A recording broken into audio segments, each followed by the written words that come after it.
What are you drinking? Bone broth.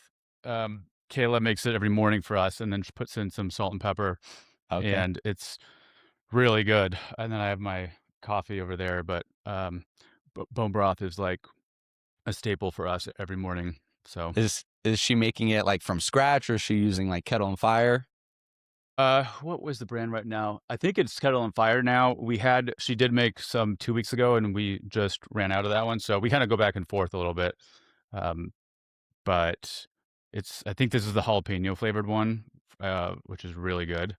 So, and I had a fast a few weeks ago, and I broke it with bone broth, and it just is really good to break a fast with that.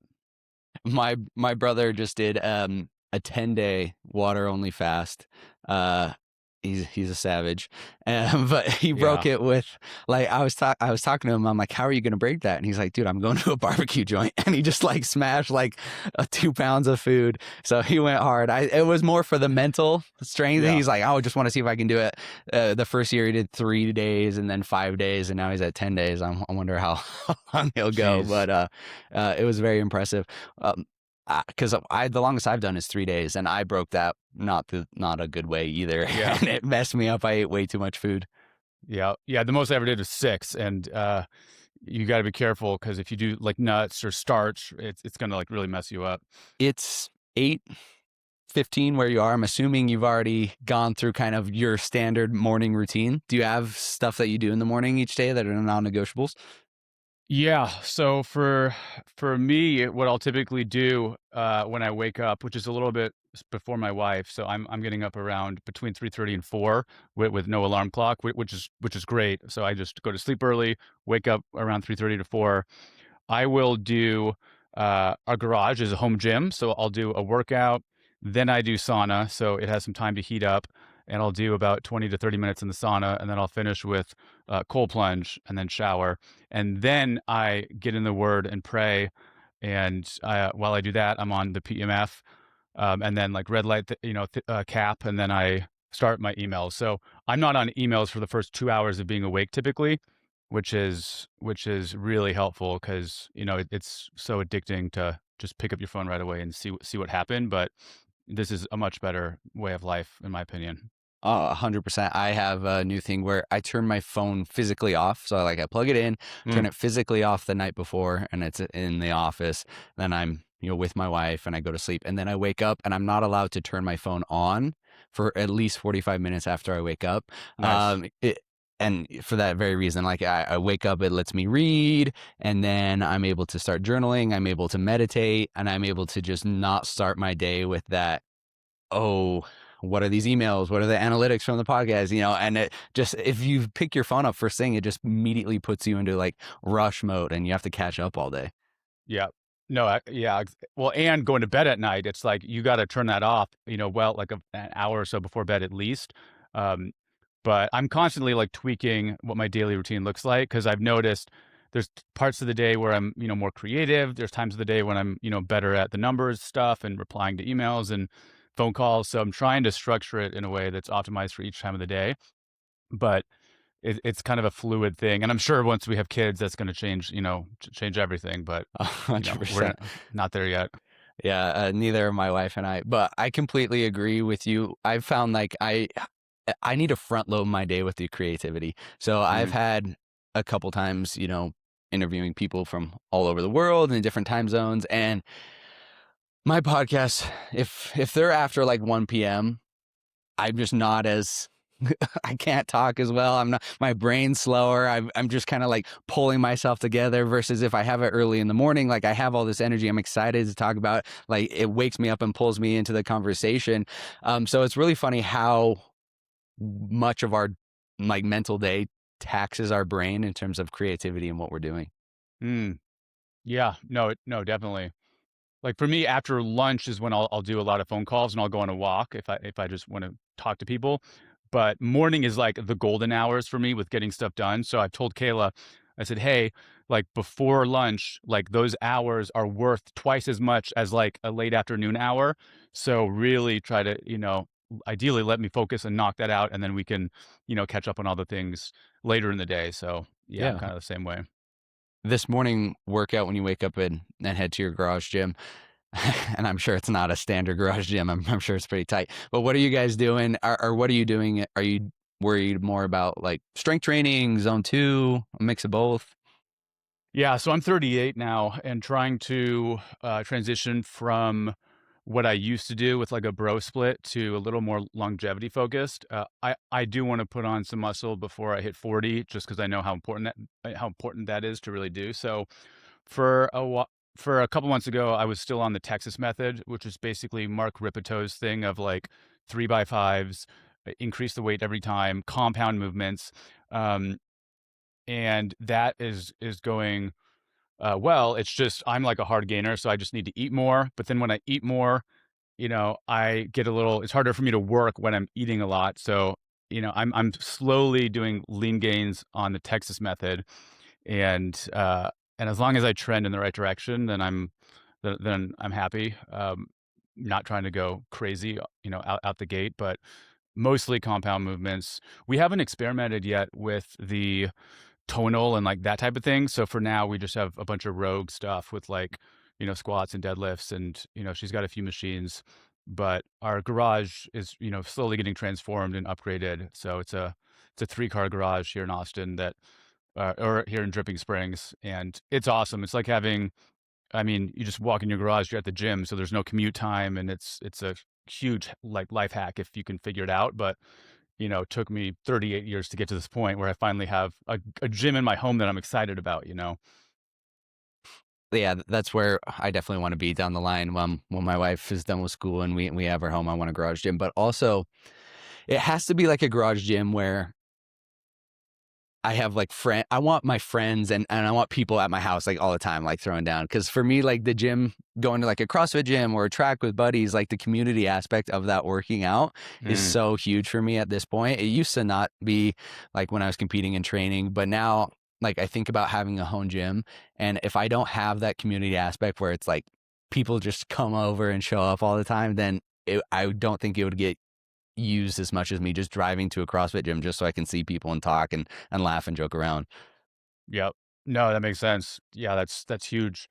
You need, well, like, especially after COVID, we need community because so many people are isolated, and I feel like that has affected the whole dating world also because there's a bunch of reasons. The girls are mad at the guys are mad at the girls, and I mean socially that just can't help with how much people are isolated. And then there's like the advent of AI right now, so there's like the weird companion stuff, and that's just super super creepy and weird. But I'm sure people are really, leaning. A few people are leaning into that, and it's filling a void that's kind of dangerous and probably not healthy. It's my guess. So. With you trying to put on a little bit more lean muscle, are you taking like creatine? Are you trying to get, 1.2 grams of protein per pound of body weight? What are you doing?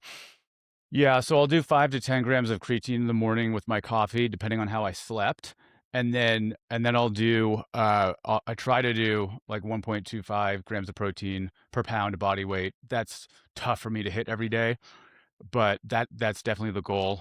And then we'll usually I'll eat after I work out, then a light lunch, and then we have dinner like this is kind of crazy, but at 2:30.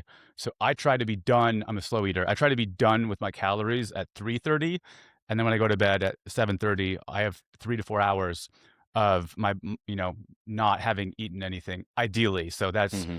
I'd say I do that about like 80% of the time, but um, I do need to get back up to closer to 200. I'm at about 175-ish right now, and that was 10 years ago. I was working out every day for a couple hours, and the whole college thing where it was like a social thing, and then you get busy working and stuff, and it's like, ugh, I gotta put more time in or find my people. But we just moved here to Texas from LA, so I was in LA 15 years, and then finally found my wife, and now we're doing some health stuff together. So it's a ton of fun. That reminds me of Brian Johnson. He talks what he eats his last meal at like 11 a.m. so he can be done eating. I mean, I Yeah. know it definitely helps improve your sleep. I used to stop eating at 3:30, Mm. but my schedule isn't conducive with that anymore. So now I try at the very latest to be done by 5, and then I'm usually in bed by 8:30.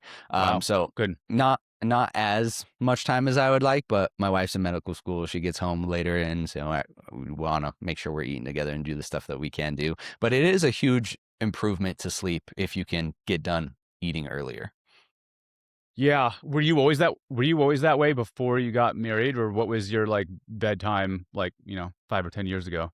Yeah, I learned at a very young age that I needed to go to bed very early. So Nice. I've been in bed at 8 p.m. bedtime guy ever since I was young. Because I don't metabolize caffeine. Like none of my siblings do either. Like we don't get the effects of caffeine. So if I drink a coffee or do anything, an energy drink or pre-workout, like nothing. Like so I Mm, don't really take caffeine. So I learned at a young age just like if I don't sleep good, there's nothing that I can do to counter back from this the day before. Except for creatine. I have been doing that. So I'll take like 5 to 10 in the morning and then I'll have another five around 1 p.m. That seems to yeah. kind of push off that afternoon slump for me. Yeah, Magic Mind is also something I take usually around lunch, which is like adaptogen. So this is a pretty cool one. I'm friends with these guys out of California, but it tastes good. It's got like 55 milligrams caffeine, but if that doesn't do anything for you, then I mean, I'm the opposite. I'm a slow caffeine metabolizer, so I have to stop by like 11 a.m. Otherwise, I just stay up all night because the mental noise. You lay in bed and Kayla, my wife, can fall asleep within 2 to 5 minutes. She's knocked out, and I'm so jealous because my mind is just racing. So I have the breathing techniques, and I Hmm. have do I listen to podcasts and I we do listen to podcasts as we fall asleep typically, uh, and I got to find the right one. Otherwise, if you get too invested in the podcast, then you stay up even more. But I try to find a boring podcast to put me to sleep. So I'm yeah. the same way. My wife's lights out and then I'm just like tossing and turning and brain's going for a bit. For me, I would listen to audiobooks, Mm, fiction audiobooks, but it nice. had to be books that I had already read before. So I'm not like, oh, Uh, what happens next? That's what I used to yeah. do. So like Harry Potter, just like over and over again. Exactly. That Yeah. was when I was like in middle school and high school. I listened to Harry Potter like 90 times because it was just all I could just put it on repeat. I was talking to somebody the other day about like the fragility of optimization. Like my Mm, wife doesn't really care and do like all this like nighttime protocol. Like I'll turn my phone off, I'll put on my blue light blocking glasses, I'll take my magnesium, my fish oil, I'll make sure the house is cooled down, I'll read a fiction book to calm down my brain, I'll go for a walk, and then all of that stuff. And then I feel like if I don't do one of those steps, I'm like, oh no, my sleep's ruined. And I go back and forth versus my wife doesn't do anything. And then the lights out and her whoop is like, yeah, you slept amazing. So it's really funny like that inverse of like if you get too obsessed with the optimization and something goes wrong, if you're not prepared for it to go wrong or you think about it too much, it can have a detrimental effect. yeah, I've seen that a lot. Like when I go in the sauna, I'll take off my Whoop because I don't want it to get all sweaty. But then it's not tracking, all the benefits of the sauna. And then Kayla will be like, "Why do you do that? You missed all the data." And I'm like, "Well, it still happened even though I didn't track it." So there's always this thing of like, how intense do you go for tracking everything? And it's kind of cool in marriage because I've seen how you kind of in marriage you kind of grow more like the other person. So over time, like some of my preferences become hers and vice versa. So I wonder with your wife if over time you will lighten up on the intense biohacking and she'll kind of gain a little more of interest, but maybe not. Maybe it's just hard coded in and she just is like, I'm good. No, we're definitely starting to merge. I've definitely kind of eased up on some things, and she's kind of agreed with me more on others, which is good. Like she'll take her creatine and Mm. whatnot, and do those kind of things, and she gets to bed early, and no phone in the bedroom. So we've had that shift. Uh, After you work out, you get into the sauna. What? Because we were talking earlier, I've got the eco sauna from your Mhm. brand, Heavenly Heat, Yeah. best sauna ever. I've done a lot Yeah. of saunas. I freaking love it. Um, what am I missing out though by not having the red light panel built in? I'm about to head to the gym. I hope you guys get some movement in today as well. But I just wanted to jump in here really quick and say I appreciate you guys listening. If you could do me one more quick favor, just leave a review or a like or a follow or a subscribe wherever you guys are watching. It helps so much. It lets me get more viewers, all that fun stuff. I get more guests, and really it just lets me do this with better efficiency, give you guys a better product, because I can show the analytics to these guests and say, hey guys, look, it is worth your time to be here. I've got all these amazing listeners. So just do me a huge favor, like, follow, review, all that nonsense, and then enjoy the episode and go get some movement in. Thank you guys. Yeah. So when it comes to our two like most popular saunas that we have, it is either the Eco, which you have, which is amazing because it's small, super powerful. There's a bunch of things that I love about it. And then there's our 2-person red light therapy panel with the panel built into the wall, and then the fans have exterior access where they push out the, the hot air so they don't overheat. In terms of what you're missing out on, I mean, some of the benefits of red light, you could kind of argue you might be getting with the sauna, but I think heat therapy in general is the number one longevity activity that most people should be doing consistently. And, red light is behind that, but probably still in the top 5, depending on how you look at everything. Mitochondrial health for the red light, I think you could be missing some of those benefits if you compare the two totally separate. But honestly, you can still get a red light panel and just do it separately. It does not have to be at the same time that you use the sauna, just that some people enjoy that because they can do 2 in 1. But I will say, in order for the red light to be effective, you need to do it right when you start the sauna, because as you sweat and your core body temperature increases, the red light therapy is, slightly less effective depending on, if you're covered in sweat or whatnot. So I will do it right away. But I mean, in general, the fact that you're doing heat therapy consistently is huge. And I mean, I'm just excited that you have the Eco because it gets hot quickly. You can, get a session in, any time of the day. It's like right there for, super easy access. We have the Eco, and then we have a red light. We have the 4-person red light in our garage gym, and we'll use that together or we'll use it separately. And then, the thing I like about that is you can lay down if you want, but you don't have to lay down to obviously, do it or get the benefits. But red light is our second kind of line that we kind of dove into. So we're, heat therapy. We have about 8 saunas that have launched, and then we have 3 red light panels. And the red light therapy is, it's good. It's good for wrinkles. It's good for mitochondrial health. You need the correct irradiance, which we've achieved. So we're excited about that. But ours has 5 wavelengths, and there's people out there that think it's kind of a just like a moment or like a trend, but there is a decent amount of literature that is pretty exciting. Not as much as sauna, in my opinion, because the stats on sauna are honestly out of this world. There's a bunch of like Finnish research that gets quoted all the time, but I think the most popular stat is like 40% reduction in all-cause mortality if you use the sauna 4 times a week or more, compared to someone who only uses it once. So there is a compounding effect, kind of like a Goldilocks thing, but in the other direction. So it kind of stacks the benefit. But red light therapy is something that we also do pretty consistently. But all of this is second place for what I call the thrifty 3, which is nutrition, sleep, and fitness. So doesn't cost a ton to, prioritize your sleep. Doesn't cost a ton to go on a run or go on a few walks every day or lift weights. The food part can get costly depending on how you do it, but most people eat out and still end up spending, the same, if not more money on crap food than if they were to buy or grow their own food, which, more than most people. So I think all of this, there's so much on X and Reels and TikTok about all these different therapies people can do. And like Brian Johnson's going, the most extreme. But for like my family and my friends, I'm like, look, prioritize sleep, fitness, and nutrition.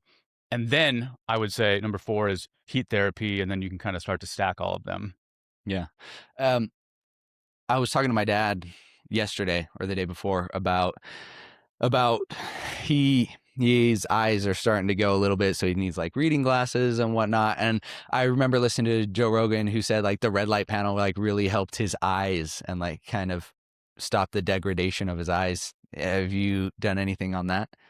Yeah, I have heard Rogan talk a few times about that supplement he also takes from Pure Encapsulations. I actually like the next day I went online and it was like sold out. And I'm like, gosh, that's his Joe podcast Rogan is effect. insane. Yeah. Yeah, exactly. But in terms of red light therapy, I think it does strengthen my eyes. My eyesight isn't, up or down that much, but the thing that I do for eyes a lot that I would, I would advise your dad to do is, go on a walk first thing in the morning and don't look at the sun, obviously directly, but make sure the sun is kind of hitting the white part of your eye. So walking in the direction or at an angle to the sun, you do want like the sunlight to get in the whites of your eyes. And then same thing with red light. Nothing I say can be medical advice because, I'm not a doctor and I'm not, someone's person. But when it comes to red light therapy, the panels that we sell, um, in general, I would advise people to kind of do the same thing where you don't look at the red light, but you look to the side and then you still allow for like those wavelengths to hit your eye, which I think is beneficial. But I haven't seen like a radical improvement or like down escalation for my, eyesight, but I'm still like below 40 for a few Yeah. years. I mean, my eyesight's been wrecked since I was born, so that's Really? just, it is what it is. I got some bad vision, so I Mm. need some strong glasses. Speaking of, you sell multiple, so you sell your infrared, you sell traditional, you sell like a combination. Just give a brief overview of like the difference between a traditional and an infrared, and then how an infrared would work. Yeah. This is a really big topic. So there's two schools of thought. Kind of like in jujitsu, there's like the gi or the no gi, or people are like Coke or Pepsi, which is a bad example. But in the sauna world, there's traditional over here, which is a higher ambient temperature, 174 to 200 degrees.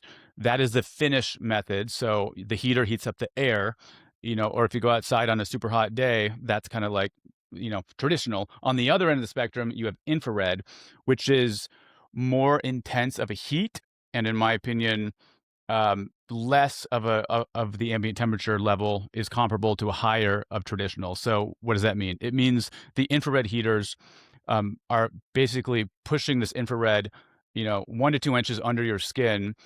And this is a bad analogy, but kind of like a microwave heats something up because it like really penetrates it.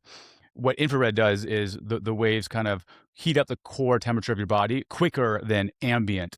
So for me, 20 minutes at 150 in infrared is equally intense to like, let's say 180 or 190 of traditional. And I think there's also a different type of sweat. Now, caveat, there's not a ton of research about the infrared when it comes to are those the same benefits you get from traditional. So there's that massive study that came out in 2018 where 2,000 men, consistently did saunas over 20 years, and that's where they found like 66% reduction in Alzheimer's and reduction in cardiac and all-cause mortality. Like all of that was pretty out of this world, but that was doing it in the traditional, right? So it's like the 174 to like 195 or something. But infrared is more accessible to a lot of people because you can plug it directly into the wall. So the eco that you have is infrared. And here's the thing, most infrared saunas only can get to like, let's say 150. But our saunas, most all of them can get to the 165 to 175 mark, depending on if you have enough power or which model you get. The eco can get to 185, assuming that the room is not that cold, or you just run it a couple cycles and it can get super, super hot. So um, I think that mechanistically, the reasons that Finnish sauna had those results uh, are very similar and comparable to what you would get if you do the infrared. There is some good research, hopefully, coming out of Asia soon, and there's a few people doing it right now. But I think in terms of the saunas that we have, so we predominantly sell infrared saunas, but we do have a traditional sauna, which is only the traditional heater. There's no infrared panels on the wall. And then we have a combination sauna. So this is pretty unique. Our outdoor model has the infrared heaters, like the black things you see on the side of the wall, and the traditional heater. So you can kind of pick and choose. You could do both at the same time, so it can heat up a lot faster, or you can just do traditional or just do infrared. I'd say that's our third most popular bestseller. So eco and then red light therapy sauna.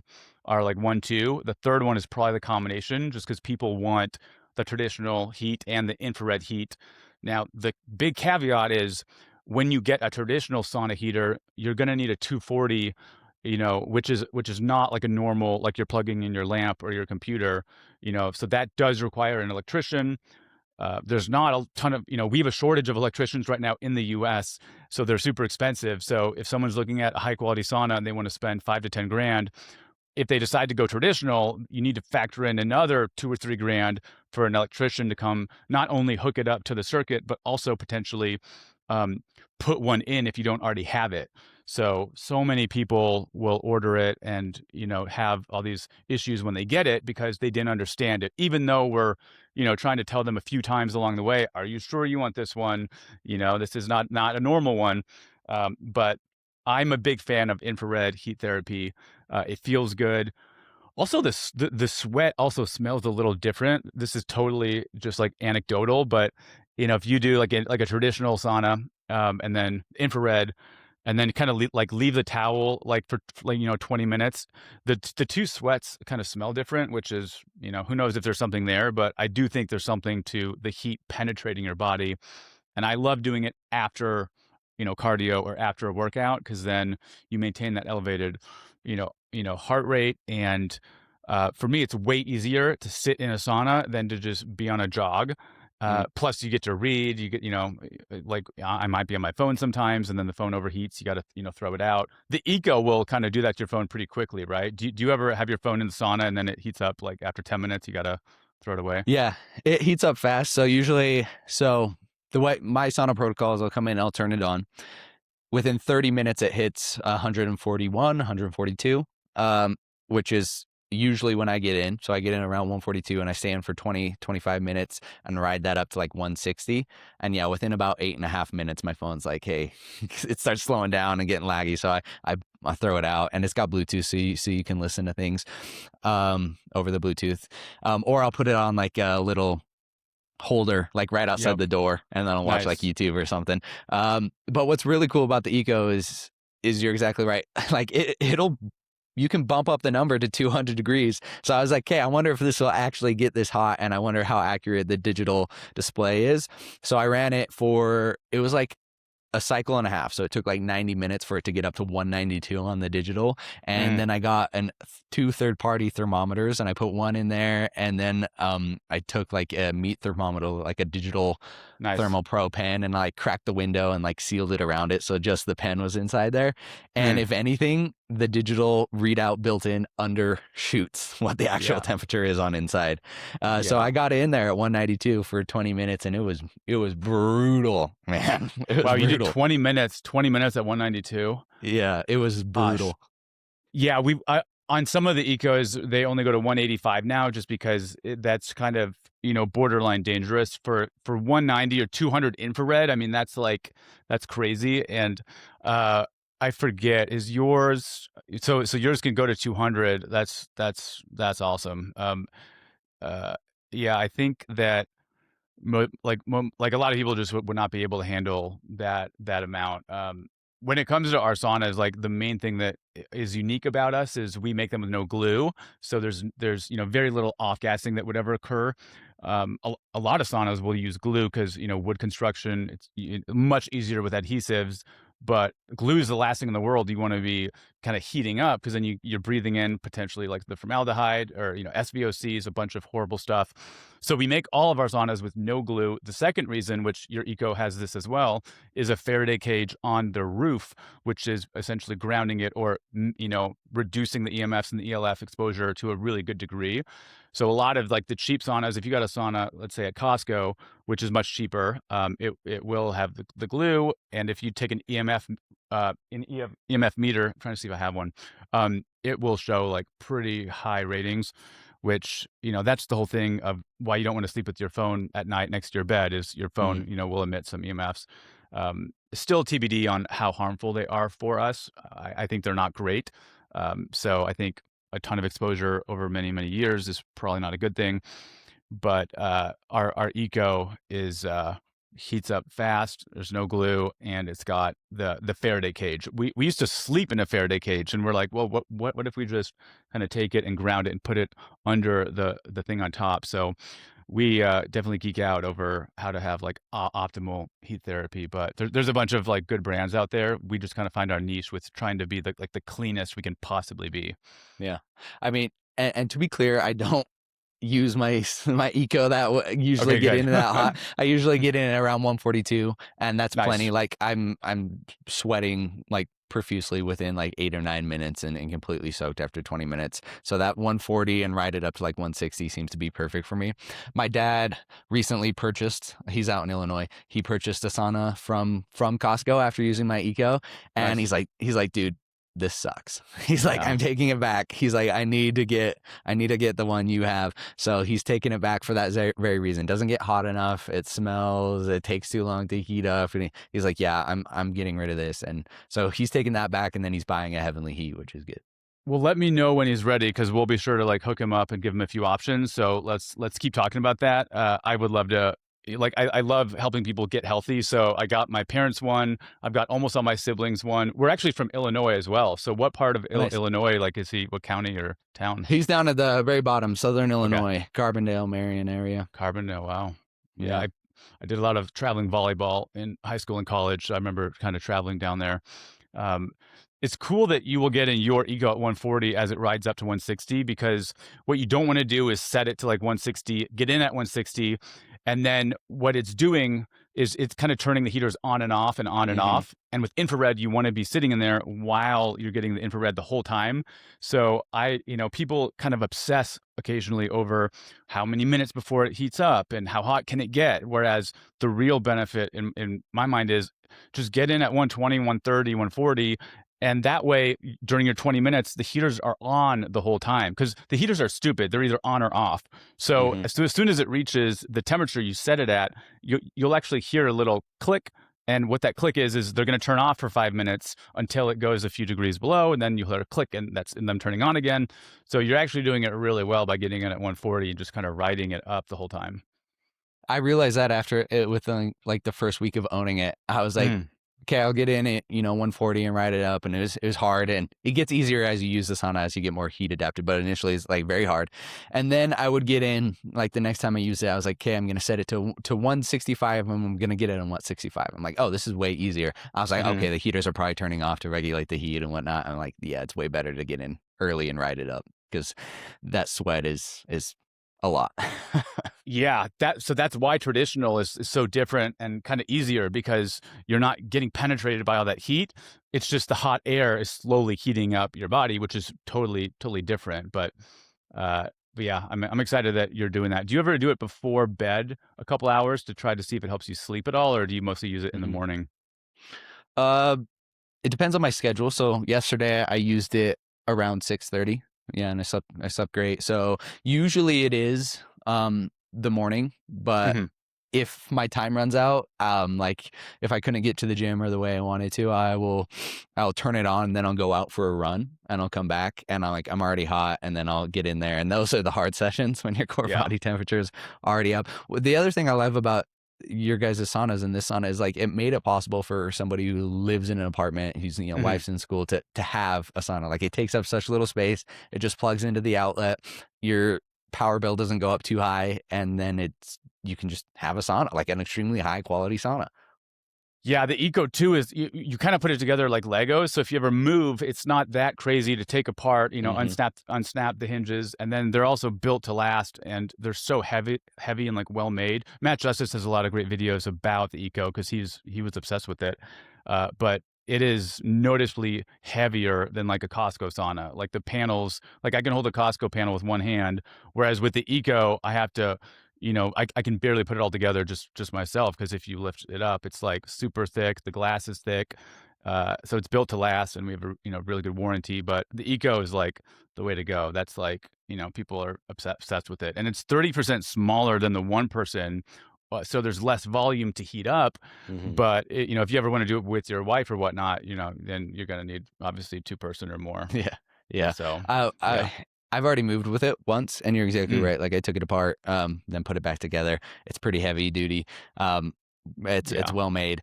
And I was talking to somebody about this the other day. They're like, "Oh, they have the eco and they have the one person." I was like, "Dude, unless you're like 7 foot, like Yeah. 400 pounds, like I don't know why you'd buy the one person over the eco. Like the eco is perfect. It's less Yeah. expensive, heats up faster. It's takes up less space. It's a great product." Yeah, thank you. I'm super excited. Colin, my co-founder, he like designed it and like built it and talked with a bunch of people to like make a bunch of tweaks, and it's the one that we're like the most proud of, because I mean we have a lot of people in New York that are getting them for their apartments because it's not even an option to consider like a 2-person or a traditional sauna in a condo unit because you can't have a 240 240 volt 30 amp kind of going there. But yeah, it's pretty exciting. By the way, when did you meet your wife? How long have you guys been together? Who we have been married. We're coming up on 2 years.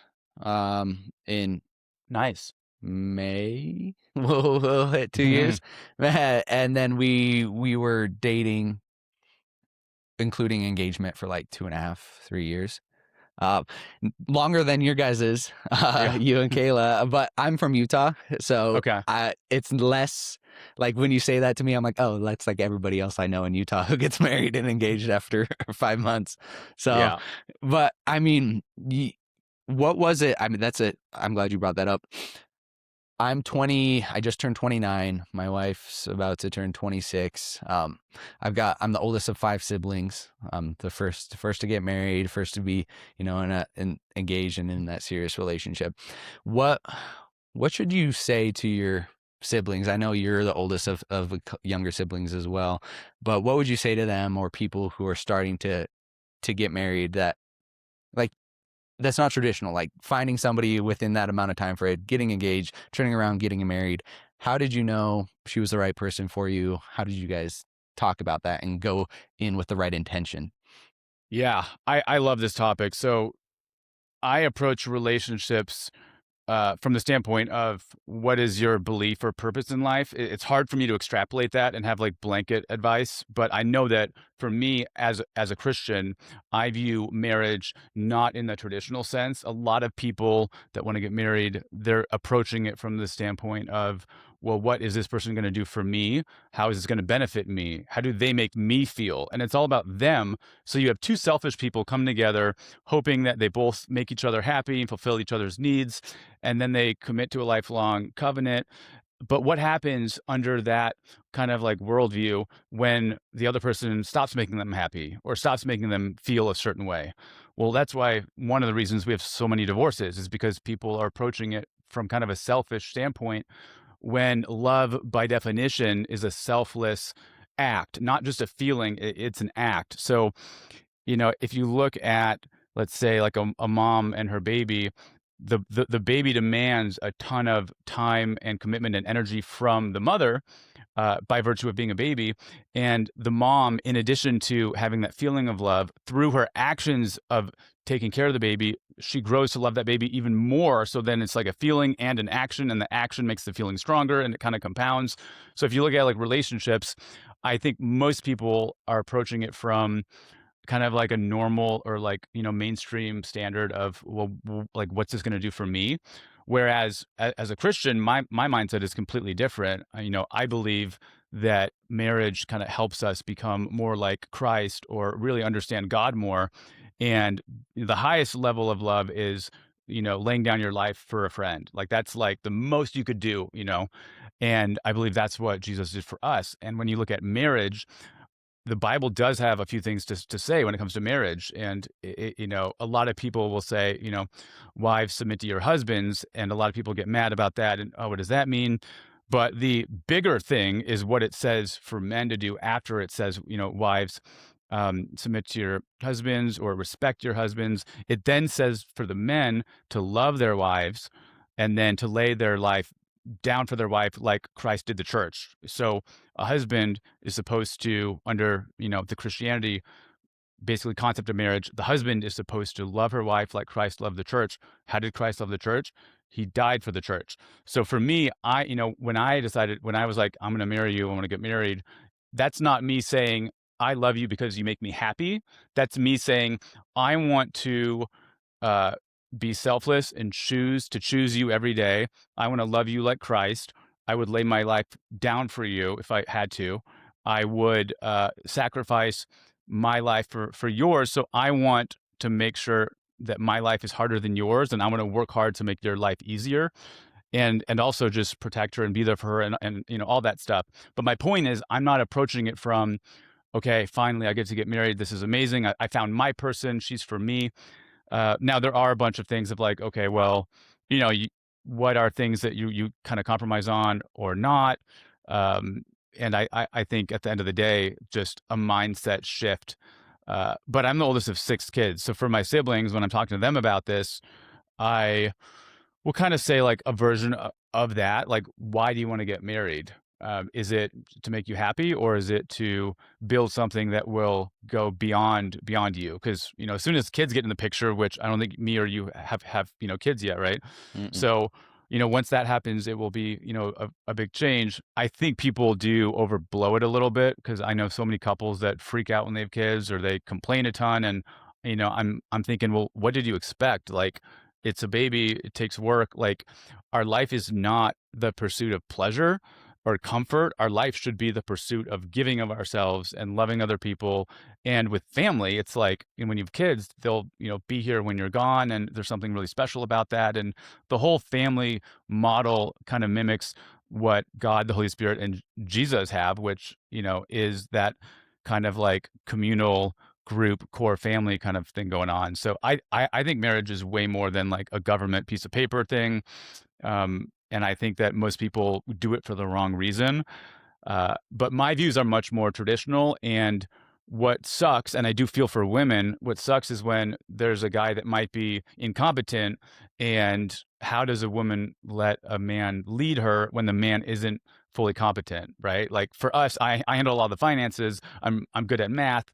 Um, but if I wasn't good at math, or if she was better than me at handling the finances, but she really wanted me to lead in that area, like, that's a problem. So, you do kind of have to figure out, okay, who's going to do what, and what's this going to look like. But I think that's also kind of the beauty of it, is you can kind of figure out, well, what works for you.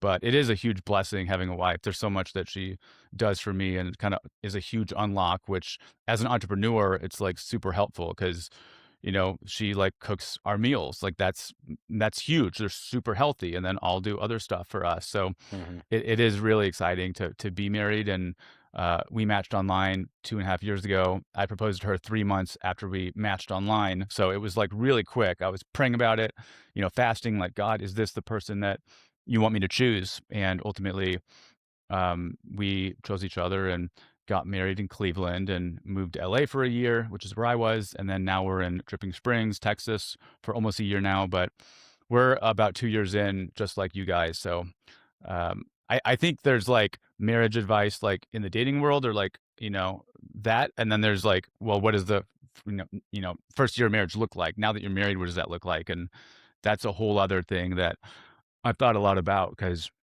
it's a big change. Like, the first year, especially for us, like, we didn't live together before we got married. So it was exciting to do all of that, knowing that we were in this and we were going to make it work. Luckily, we're kind of similar in that we're both clean, we're Mm-hmm. both healthy. Like, it'd be crazy to be married to someone who's the total opposite of you when it comes to, like, cleanliness and preferences. But yeah, we're in the middle of navigating all of that right now. Yeah. What would you say to somebody who like heard that story and was like, but like 3 months isn't enough to know somebody, to know like that, what if they have like you said, what if you moved in and you found out she was messy, or she did do these things? Like, were you able to confidently get to know her enough in those 3 months to be like, okay, whatever else I don't know that comes up isn't going to trump what I do know? Was that kind of the determining factor there? Yeah. Yeah. The first 3 months, I mean, on our first date, second date, like, I asked a ton of questions. It was, it's not as much of like a romantic comedy where it's all like, the honeymoon period, or where Yeah. it's just like perfect the whole time. Like, I'm, pretty practical, and she is too. So really quick, I'm talking to her about like, do you want kids? What's your vision for what the future, looks like? Why do you want to get married? Like, what's your background? So like, I got enough like data points where I'm like, okay, you're amazing. Like, we both want the same things. Like, let's do it. There's always going to be unknowns, and a lot of men that are really analytical will kind of get in this loop or this choice paralysis where they don't want to commit because they don't have 100% of the information. And at the end of the day, it is like love is uh, like you're not gonna have like 100% of the information. Like life happens. Like what if you get in a car accident and you're paralyzed from like the waist down? Like that's out of your control. Like crap like that happens. So you really need to focus on their character, their heart, how they treat people, and there's a bunch of things you can kind of look at. But I think that the notion that you need to be together for 1 year, 5 years, before you decide to get married, I'm not as bought into that. But there is wisdom in spending time and making sure like how does this person operate when you travel together? When something bad happens, how do they handle a catastrophe? But I think knowing their heart is really, really helpful because when those curveballs in life come, you can then know, who you're teamed up with. You know, like the core foundation is not going to change. It's kind of like if you're buying a car, like if you know the car has an engine that is just amazing, then you can figure out all the other stuff. If we have to get a car wash or do whatever, like as long as she wants to learn and grow and we kind of have the same posture of our hearts towards our life is not our own. This isn't just about us. Let's do things with our life and live a life that's not like wasted. So we're not complacent, but I think I think the communication is super clutch because I mean I probably got more information from her in those 3 months than most guys do after a year of dating someone because most guys aren't like super intentional like that. Like some people will get married and then not have really talked about how many kids they want. And I'm like, how did that not come up? Mm. Like, she wants, one or two, you want four. Like, did you not talk about this when you were dating? And, that's why that show Love is Blind is so interesting because Yeah. people are forced to talk for, 20, 30 hours and not see them. So that is, one of the shows that we've been watching a little bit and it's kind of fun to see how that kinda transpires, and then, hey, have you ever seen that show at all or no? My wife's watched it, and I watched it Yeah. in passing. We we got rid Yeah. of our TV at the turn of the Good. year, so we don't really watch anything anymore. For Nice. that very reason, like I'm busy with this. She's in medical school. The time that we do have together, we don't want to be sitting on the couch watching TV. Yeah. We want to be a little bit more intentional. But I have Yeah. seen it. Yeah, wasn't there like some drama about the new season recently? Like the guy found out the girl he was talking to wasn't the body type that he wanted. Yeah, oh, I remember. Yeah, on the most recent season, Yeah. there's a guy who, I think her name was Emma, or no, it was the other guy, and it was a doctor, and, he basically had a scene where after, seeing her for a couple of weeks, he told her, "Hey, I'm not really attracted to girls unless they like I'm used to dating girls that do Pilates every day and work out all the Mm, time." And he like as a guy, you kind of know what he's thinking or saying, but the delivery was not great, and that's also like, not something you say like that, so it didn't leave a lot of room for love or a conversation, it was more him stating facts, and, that was a bad job of leading or loving her because there was no room for her to, offer, "Well, if I chose to work out more, is there room for this to potentially work out?" I mean, he kinda just shut it down and was like, "I'm not attracted to your mm, body type," and, um, that's so sad because, he's not communicating well and he's not thinking about it from her point of view, but also, I think a big question that comes into play is, well, are you not attracted to that body type because you've conditioned your mind through watching things you should not be watching over decades, watching porn? Has that created something in your brain where you're addicted to a variety or a certain body type is your preference? And that can just do a host of horrible things. So if I'm talking to younger men that are dating, or even married, like I think that is such a huge thing that they want to get rid of from their life. Not just if you're a Christian, but even if you're not a Christian, if you want a marriage that's going to last decades, you don't want to train your brain to be chasing like variety all the time, because that's the opposite of choosing a wife and building something with her. So not all appetites are good appetites, and some of them you want to kind of cut off, and just because you feel a certain way doesn't mean that that's true, or that's good. I might want to eat ice cream, but I'm not going to eat ice cream all the time because I know it's bad. So I think that's a huge danger for a lot of men, and and uh, and then you have the women that can't always live up to these crazy standards, and um, yeah, so that's a big topic. Is men need to really cut porn out of their life, and every other aspect of their life will get better. They'll, have a better work ethic. It's just it's pretty it's pretty crazy because we're one of the first generations to have all these smartphones and like the internet, and the research that's coming out is pretty bad when it comes to men that consistently watch stuff, or women. But I think it really messes up the men, because then you have these guys like that guy on Love Is Blind, who's like, to a pretty girl, he was like, "I'm not attracted to you," and it's like, okay, that sucks. The girl was pretty upfront with the fact that she doesn't like working out. She doesn't Mm, work out often. He's more of like a CrossFitter type dude, where he's like wearing like triathlon type hats, or like, CrossFit mm, stuff. So he works out every day as part of his life. Like maybe he was thinking that he could change her. Maybe he was gotcha. thinking that if, like, was he thinking she would join him? But I felt bad for her because she was upfront from the beginning. And I think for him, it's, he didn't really, I mean, he should have pressed her a little more, or like thought Yeah. about it, but, Or yeah, like you're in that social media setting or that reality TV setting, and part of you questions like, A, are you actually in here for that, or do you just want followers, you want the notoriety? And then B, it's like, I gotta stay in as long as I can. Again, I don't know how the show, like, did they get eliminated? I don't know how it works, but like you're trying to stay on, and so you get kind of swept up in the moment, unfortunately. And like if she was upfront about that, it's like you should have been able to not lead her on. Like you really did her a disservice and you a disservice by not being honest about what you actually wanted and the true intention behind it, which is sad. yeah, no, that's a great point. I mean, I think the casting producers do a decent job picking the right people, but there are some that squeeze through where it's like, okay, why were you even, if you're not looking to get married right now, why did you even come on the show? Like, so yeah, that's a whole thing. They also have the last episode where they either say yes or no at the altar when they get married, and like I'm always like, how did they get these people to have their families fly out? They get there to the stand, and then they say no, or not now, or we're going to keep dating, we're not going to get married. So I'm always thinking, like, do the producers give them like, pay them a little bit more if they get to the altars? But who knows? It's good entertainment, but Luke Parker from The Bachelor, like he was in like the Hannah Brown season, and it was like yeah. made out to be like the big villain. Um, he did.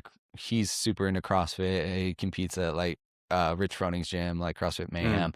But he and I worked out together, and we've competed together, and I got to know him. And like he and I were sitting down, and I was like, dude, what was going on with the Bachelor season? And he's like, dude, they sit you in this chair and they don't let you leave until you say like the series of words that they want, that they can piece together to tell their story and make you to look out, like look the way that they want you to look. Yeah, I've also heard for some of the women on The Bachelor or The Bachelorette, they will do a lot of these scenes when it's late at night, and they're sleep deprived, and then they're also Hmm. drinking, so there's more drama. But it's that whole world is probably not super healthy. What have you learned? Because I mean, we're in the same kind of timeline of marriage. What have you learned about marriage and communication that you didn't know or didn't expect to learn? Yeah, so the biggest unlock for me when it comes to communication is that men and women are, it's just so different. I think I think I think there's a reason the Bible says, "Wives, respect your husbands, and husbands, love your wives," because, if I think about it, for me, like, it means way more. to know and to see that she respects me and that she really appreciates me, than it would for her to tell me that she just, that she loves me. But if I tell her I love her, like she eats that up, like she loves hearing it. So, I think we're wired completely differently, and I think when it comes to communication, like men speak with facts, and whereas women are kind of more so talk about their feelings. Um, and they don't always mean what they say. So I'm so analytical, I will have to like tell myself, okay, this is all about how you feel. This is not about like the logic, because I can't throw logic in it if that's not where she's at, or that's not where she like, basically needs to be met, or like where she needs to be met. So I will start to think about things of like, okay, how can I, um, connect with her on how she feels and stop thinking about just all the facts, like what can I do to make her feel loved and not just tell her she's loved? Or if she's frustrated about something, like the facts that she's telling me don't really matter as much as, well, she feels a certain way because she feels a certain way. And it's I can't approach how I talk with her, how I talk with virtually anyone else, because like people at the company or like my guy friends, it's just a totally different language. And I think it helps having like 3 sisters and like, I'm close with, the females in my family, so that helps. But I think on the communication front, it also helps to have a kind of a system of when we talk about certain things. So, I will do a monthly marriage meeting with us for us to really have a couple hours where we can like talk through a few things, and like, here's some compliments I have for you, and here's some like, here's something that happened a week ago. Like, did you like that we went to this event, or would you have rather us not? Like, so it's kind of like reflecting and like as a team coming together when there's no conflict, and then talking through how to be better teammates to each other, how to love each other better, how to respect each other better. And it's a good dedicated time for us to talk through stuff, because we both have crazy lives where it's like, if there's something I want to talk about or she wants to talk about, 2 p.m. on a Tuesday might not be the right time to talk about it. It might be like a 10-minute or half hour conversation to really understand how they feel, and kind of like connect on that. So I think we've gotten really good at knowing each other's languages, and then also like identifying like, okay, let's talk about this when we go on a walk after our dinner. Like, not everything has to be like right away. So, also like men are kind of like, what was it? I think it was like men are like waffles, and women are like spaghetti, where, like we can kind of put each topic into one little section and Uh, compartmentalize, whereas women are a little more, everything kind of like comes together. And that's one reason why they make great moms, is because when you have kids, there's so much going on, and that mindset is a lot better. Whereas guys are more hyper focused. They'll focus on one kid, and then there's another kid running off, and it's, he's not like paying attention. Super like broad stroke, but in general, like I think that, that's definitely how I'm kind of wired, and you probably are as well, where it's like we're really good at like, basically sniping each issue. And it's hard when she'll bring up like three topics at once, and I'm like, wait, you were talking about, this TV show, but then this person, this event, and then this thing about like I'm like, what? Where's the We're all over the place. And she's like, I know, it's fine, but when she talks to her girlfriends, it's the same thing. They're just talking about everything at once, and I'm like, man, this is totally different. I completely agree. Yeah, my wife and I are the same. I'm a lot more analytical and like follow the logical path for me, and then for her, it's very much trying to like decipher how she feels versus what she says, and things like that. Like, I mean, exactly what you're saying is like we communicate differently as different people, and male and female, and just trying to find that that way that we can better understand and convey our points across without getting mixed up. Because like that first year of marriage, like I'll say something and then she'll run with it, and it'll be like, that's not what I meant. Like I was totally, I meant what I was like saying. And then she'll say something and I'll run with that like to the literal sense, and she's like, that's not what I meant. I meant this. And so just trying to find that commonality, but also like trusting your partner in terms of like they love you, they're your friend, like they're never going to be acting with malice or intention, but oftentimes humans can get defensive and be like, "Oh, you said this, you were out to get me," versus she wasn't like she was never doing that. Like, because I would never try to do that to her. I'm sure Mm. you never try to do that to her wife. And so oftentimes it's just like remembering, like, okay, she said that, but I'm sure she didn't mean it like that way or this way, and then just being comfortable and asking, and then she clarifies, and you're like, "Oh yeah, I totally would have." Like taken that a different way than what she intended. So that has been huge for me, is like just always clarifying, making sure we're on the same page, and remembering like she's never going to be out to get me. So if I misheard something or interpreted it wrong, it's probably on me, and us just still trying to figure out the way we communicate as, husband and wife. Yeah, no, this is a big, big topic because I mean that first year or 2 years when you're still kind of like learning how to be a good partner or how to believe the best in each other or how to communicate in a loving way. Like if you felt a certain way when they did something in a way that's not going to make them defensive or, yourself defensive. So there's so many like nuances to it, but you know, you have to know that you're on each other's team Hmm. and that you believe the best in each other. So, as a foundation, that's what I try to really, help us with. If there's ever like, if we ever like disagree on something, then I'll like remind her and say like, okay, we're on the same team. I want to make you happy.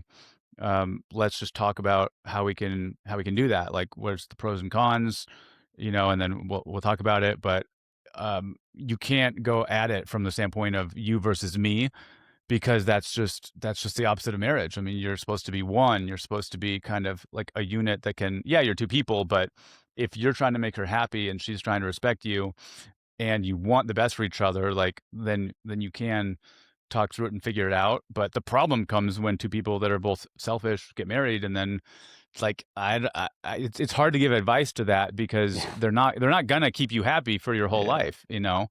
That's not what it's about. So but this is a very, like, more traditional view, and I think our society has completely warped everything, and there's the whole feminist movement and all the romantic comedies that I think kind of mess it up for a lot of people, but, I mean, I'm a proponent of getting married, early if you find your wife or your husband and have kids and, it's part of life, and, yeah, it's hard, but it's never gonna be perfect.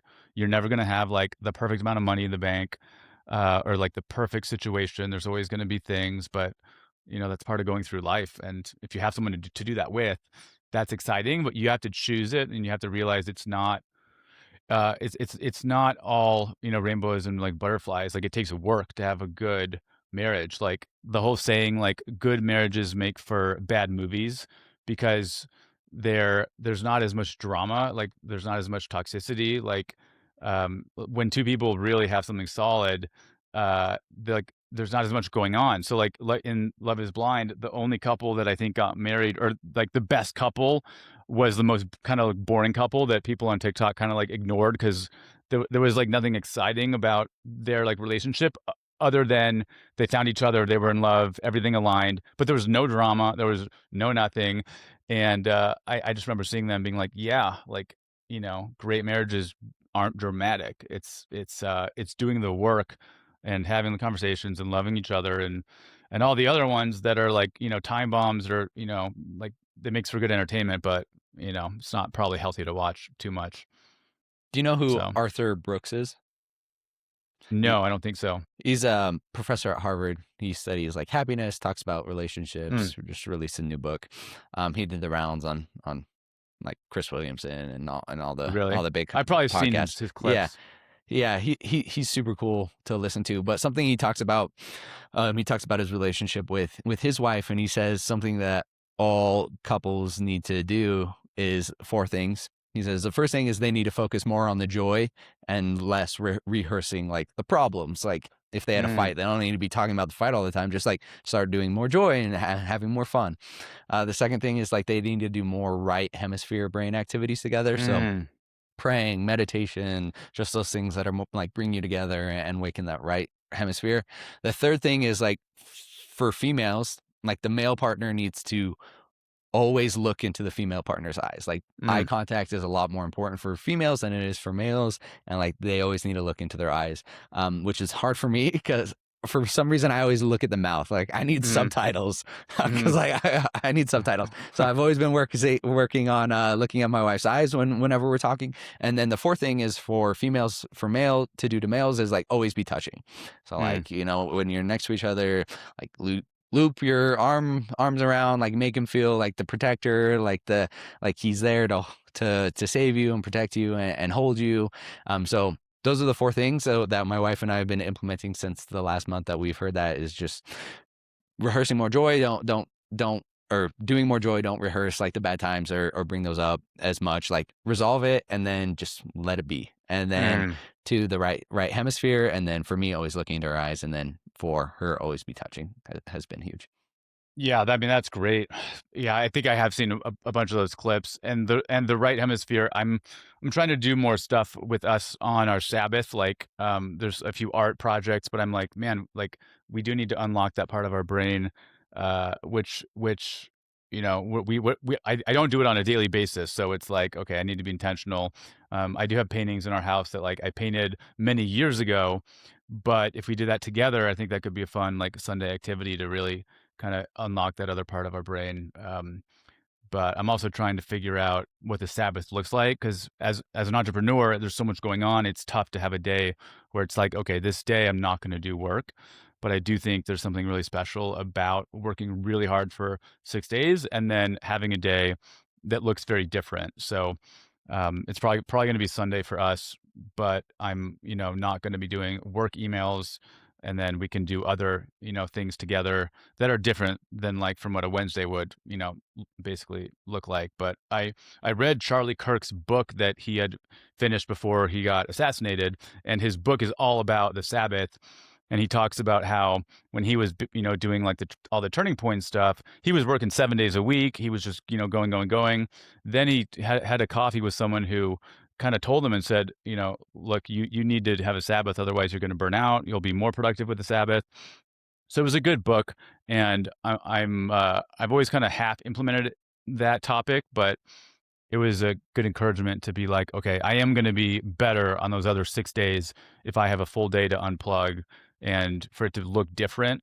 But I think on the Sabbath is when I can do a lot of the right brain activities with her that will unlock that like childlike, kind of like creativity thing where, it's just different. Like if you read a fiction book, it's so different than nonfiction. It just Mm-hmm. unlocks something kind of in your brain. But yeah, I think that's great. What kind of activities do you guys do to unlock the right side of the brain? I mean, it's tough. We're kind of in the what's something we need to work on still because, like, my wife's second year med student, so she'll be pulling 60, 70, 80 hour out of Yeah. weeks. She'll be in the hospital on the weekend. So, like, this Sunday, she's in the hospital all day doing her work. So, we kind of take it where we can get. Um, so we're still trying to build those habits. We've started walking more. I don't know if this would be classified as a right hemisphere. Maybe it is. But we play a lot of board games together, kind of Nice. sitting together, talking and doing that, which is a lot of fun. So I've got like a huge collection of board games because I found early on, like I'm a very competitive and like addicted to like doing things that I can like try and win and do. Yeah. So for like video games, like I could get easily sucked into video games, like the whole world. Let me do this thing. Immediate feedback, have fun. But I could do that by myself pretty easily. So I was like, okay, I need to get rid of this. Let me get my fix from like board games, but like it has to be social. Like I'm not gonna play this by myself. Like I'm gonna host people. I'm gonna have people come Mm. over and have a lot of fun. So the board game aspect has been a lot of fun for I can still, have strategy, have some fun, but also it's like it allows me to bring people together and talk to people and have a lot of fun as well, which has been good. Yeah, board games are huge. So did you ever play like Axis and Allies or chess Yeah. or Risk? Like those are the ones I did a lot. But my family played a ton growing up, and it's great for social stuff, getting to know someone's personality. And then video games. I was always a real time strategy person, so like Yeah. StarCraft was like my big one. But I got on board game TikTok, which is like this whole group of videos that's like all about crazy like niche board games. Most of the ones they were talking about I've never heard of, but they're like supposedly really big. Like people will be like, "This is the board game of the year in Australia 2 years ago. It's my favorite." And I'm like, man, there are hundreds of Yeah. board games out there for people. And then there's people that will design a home. They'll make a whole room in their home, all a board game room with a perfect table for your drink and everything. I'm like, man, I didn't even know this world existed, but it totally makes sense. Yeah, that's my world. That's my world. I got some good friends that are like the entire basement is like, shelves of board games and big board game table. And I'm like, yeah, once I have my home, I want a home gym. I want like a home recovery room. And then I want like a board game room with like my table. And I just want people over all the time, hanging out, getting healthy, socializing, having a lot of fun.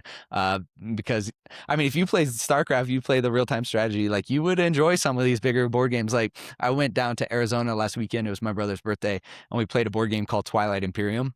Mm, Very big, asymmetrical, like space opera, yeah. politics, kind of war based. And it's like 6, 7, 8 hours, depending on how many people are playing. But it's just so much fun. Like you're just talking and negotiating, making deals. And it's just a good time. It brings people together. You can laugh, you can backstab, but everybody knows it's for the fun of the game. And if everybody's friends, it's a really good time to get to know people and bring people together. Yeah, I would get addicted to that game. I saw a few TikToks about that game, and it looked like kind of Settlers of Catan, but on steroids a little bit, or like Yeah, with they got the more. hex tiles. Yeah.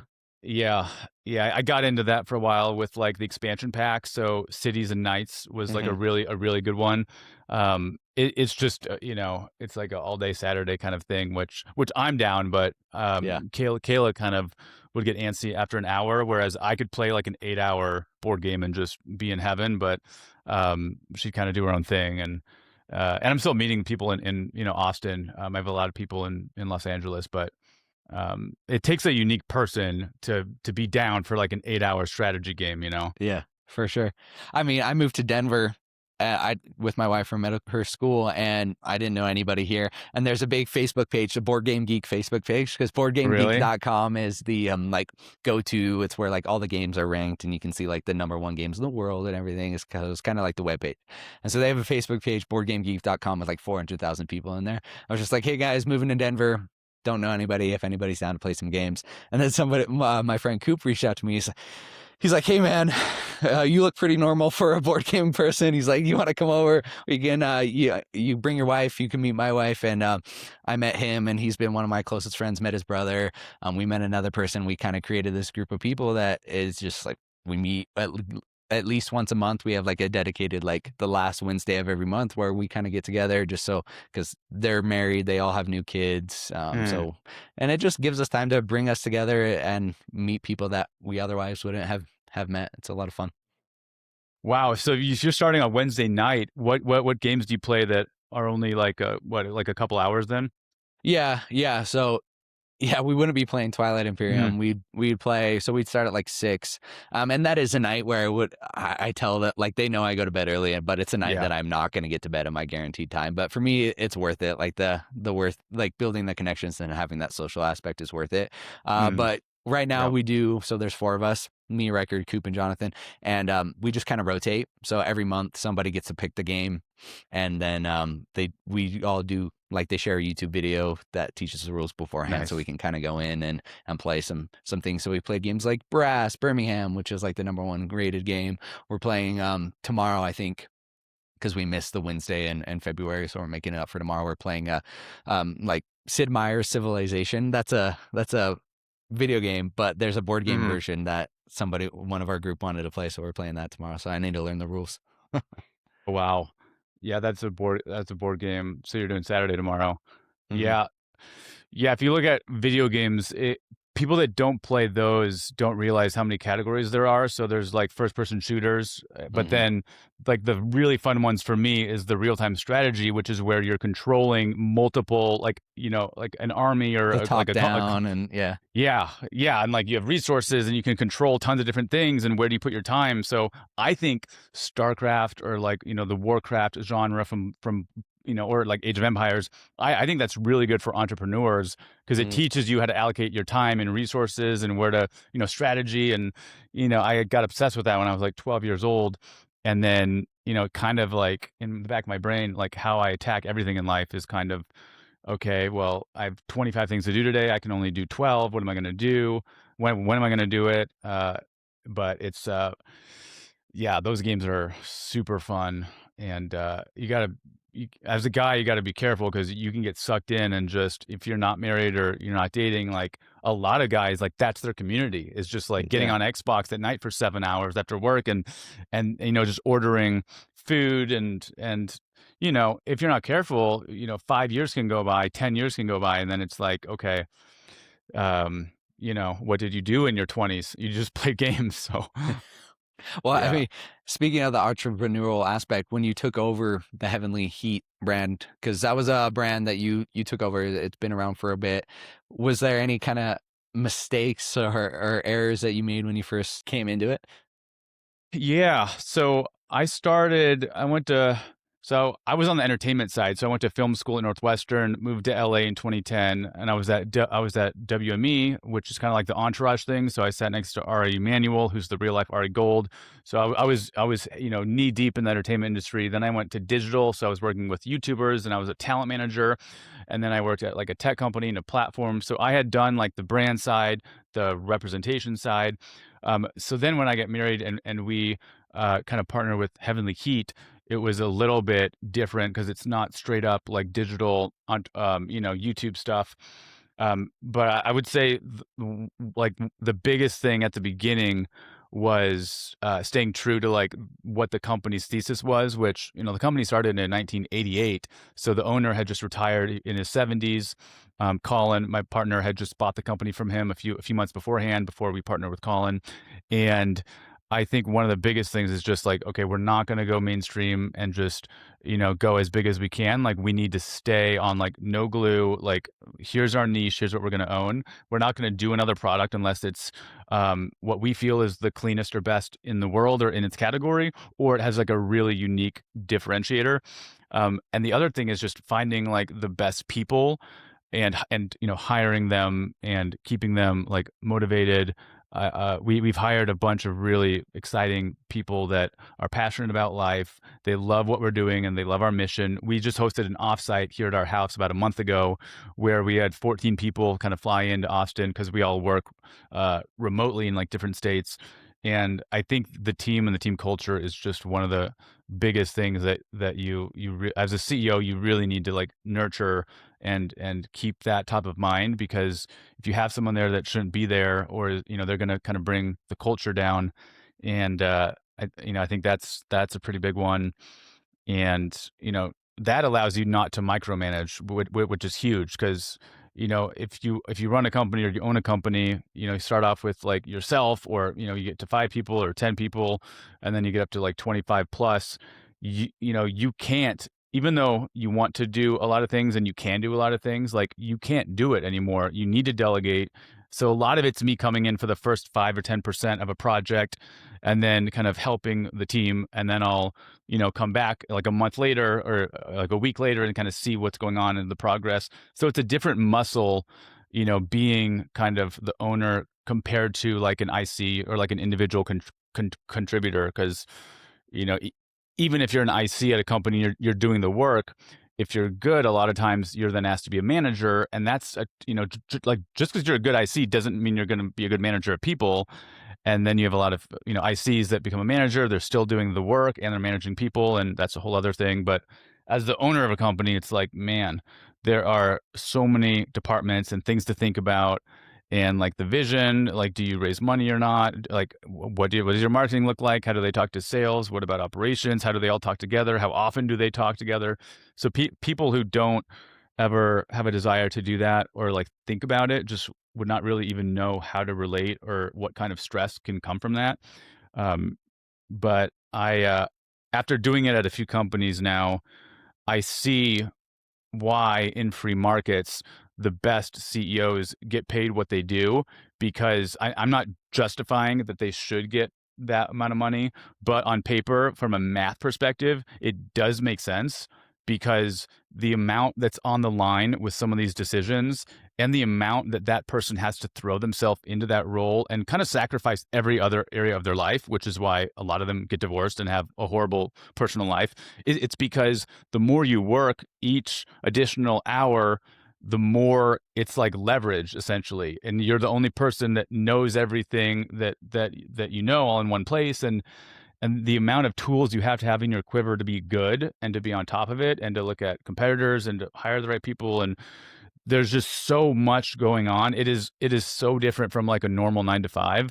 It's exciting and I love it, but if you look at someone like Elon, I think his superpower is uh, attracting like the best people in the world. Like he just brings on people that are passionate, committed. He does a good job setting the vision. He's obviously one of the best, engineers himself in the world. But I'm like, man, how can you run 3 companies and be tweeting all day and be doing all this stuff? And it has to be because if you look at his companies, he hires the best people, and the best people want to work like with him and for him. So on a very micro level, I'm like, okay, I need to make sure I invest in the right people and help carry our vision forward, so more people can get saunas in their home and be healthy. So there's a lot that I've learned, but I've only been here coming up on 2 years now, so we're still kind of in the early stages, but it's pretty exciting. We have a team of about 25 people now, so it's fun. Yeah. I mean, you listen to people like Steve Bartlett from Diary Mm. of a CEO, and he talks often about like the most important thing to his companies is hiring and making sure you find the right people.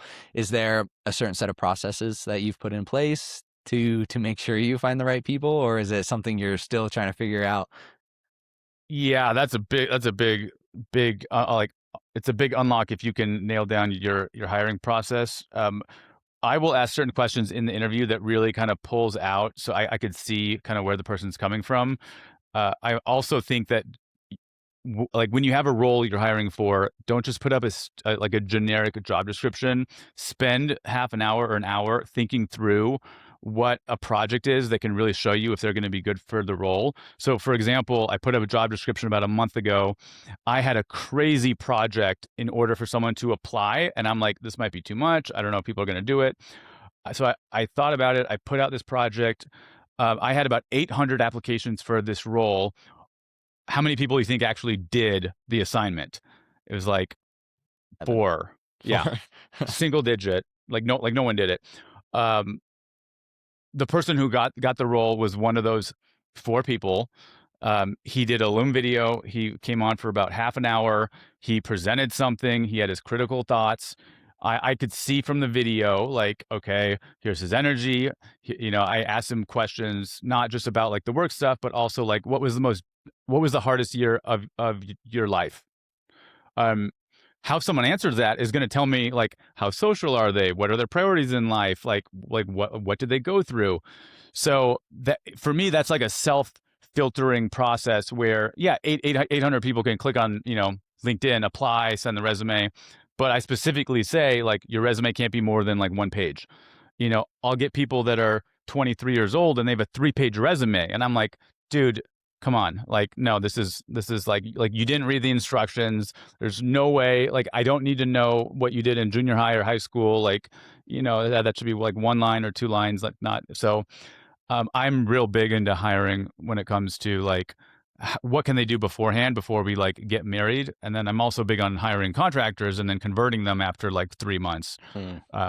If that's a role that you can kind of do that in. So uh, that's kind of what I will do with folks. But looms are really cool because you can see like, is this person going to be on camera, or are they going to hide their face?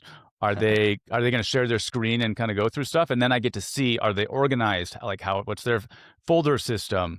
Um, does their computer look just like it did when they bought it out of the box from the Mac store? And it's like, or have they like really been thoughtful with their other jobs with how they do stuff? So there's a lot you Hmm. can kind of learn before the first interview.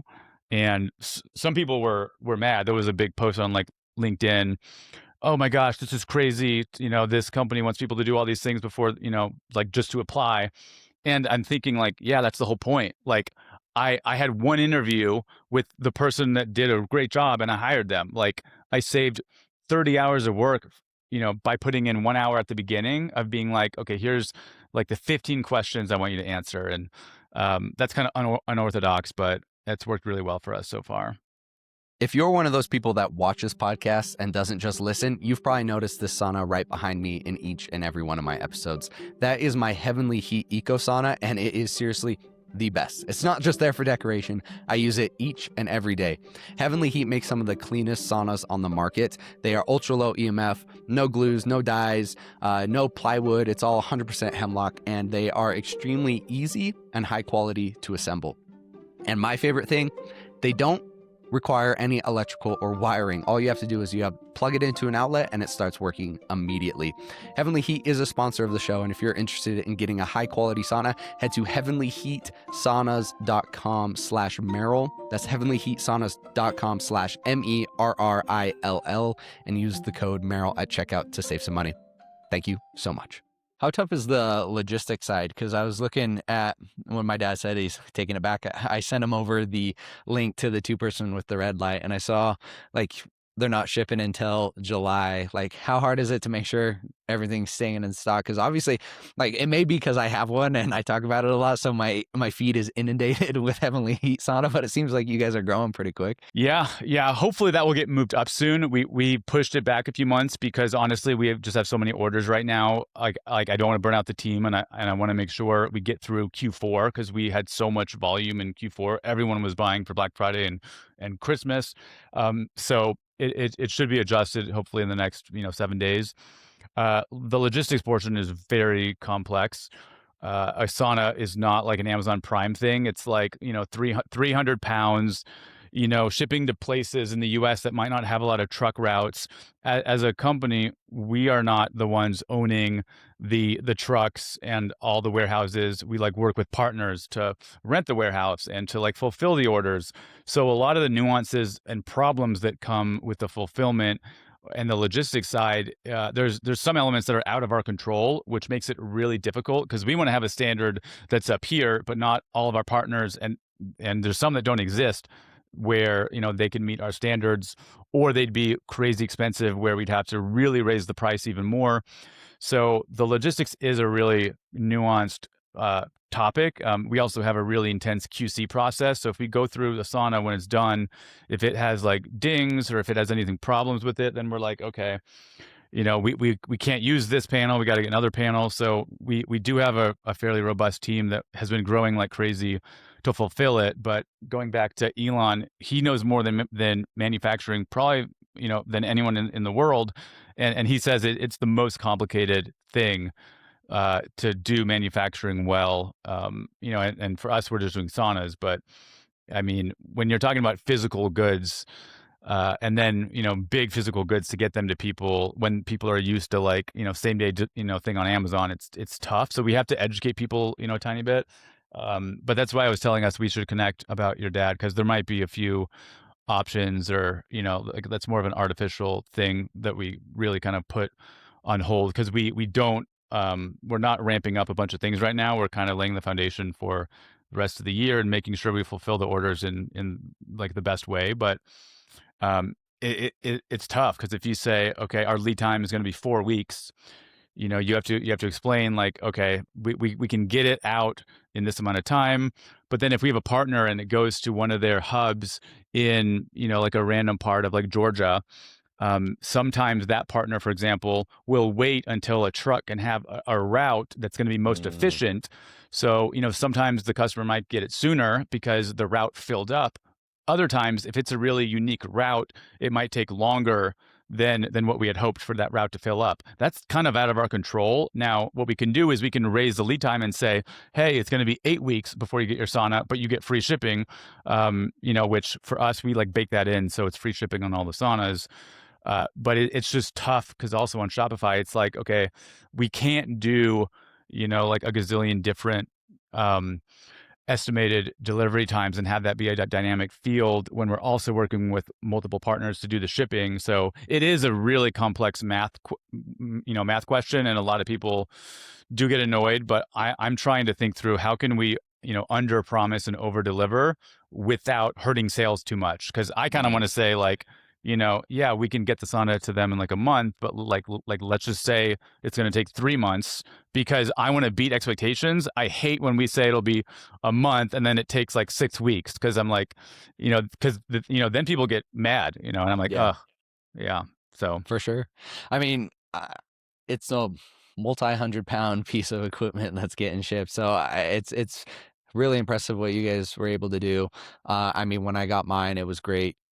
I was in an apartment. They carried it up the stairs. They're like, I think they had like white glove delivery. They were gonna put mm, together, and I was like, no, no, thank you. I'll do that myself. But uh, it's pretty cool to see what you guys are doing, and I think it is exactly right. People are used to like Amazon Prime, so if they get on something and they're like, oh, I can't have this in a week, I'm gonna be super annoyed. Is there yeah. any plans to add the cold exposure side of things? Because I had Dr. Thomas Seeger on, who is the owner of Morosco Forges, Yeah. the ice baths, and I'm kind of curious if you guys plan on branching in that way too. Yeah, it's still TBD right now. We're talking with a few of those companies more so around a potential partnership. I'm not sure if Mm, we would get into it ourselves just because as soon as you get into like hydraulics and like all the like repairs and the warranties on that, like that's a totally new skill set. It does make sense probably economically to pair them, and you see companies doing that like Plunge and Sun Home, hmm like they're doing both.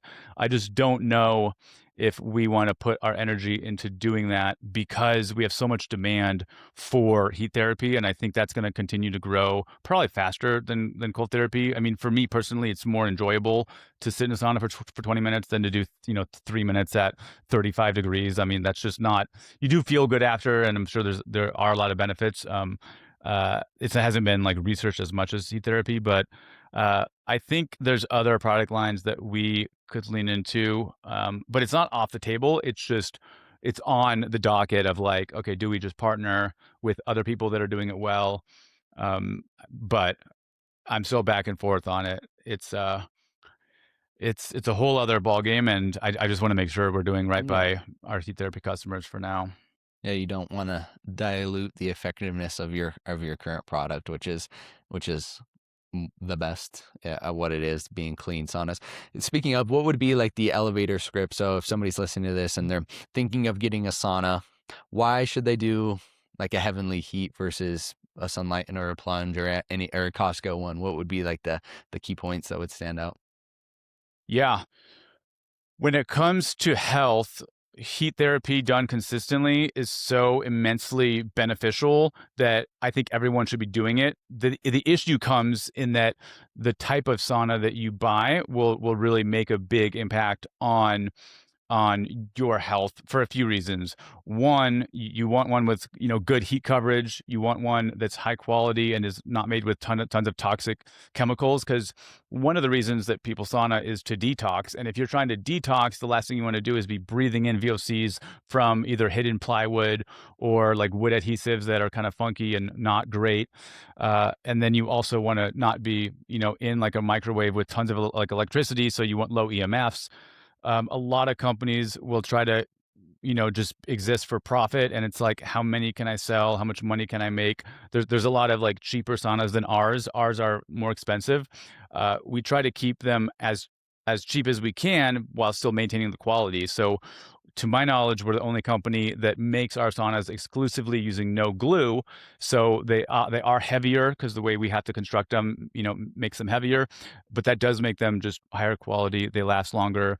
We do a Faraday cage around the top of the digital panel and underneath the electrical, and that really reduces the EMFs. So I think that if you're looking at heat therapy like below $5,000, that's definitely not us. There are some good options out there, but it's not going to be as clean. If you're someone that is bought into the benefits of heat therapy and you're willing to invest 5,000 plus, I think we are one of the top two or three companies that people tend to look at or should look at.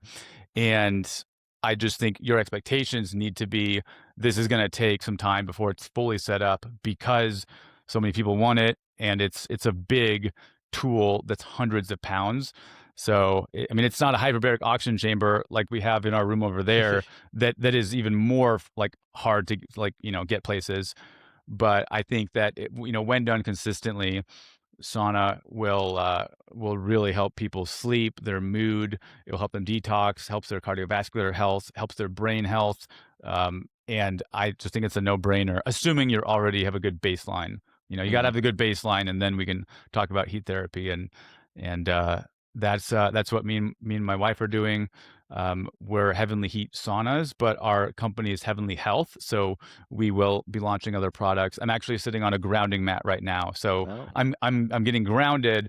It's plugged into the wall over there, but it's an organic grounding mat, which we didn't find on Amazon. Like we couldn't find an organic one, so we have not launched that yet. But it's currently in product development right now.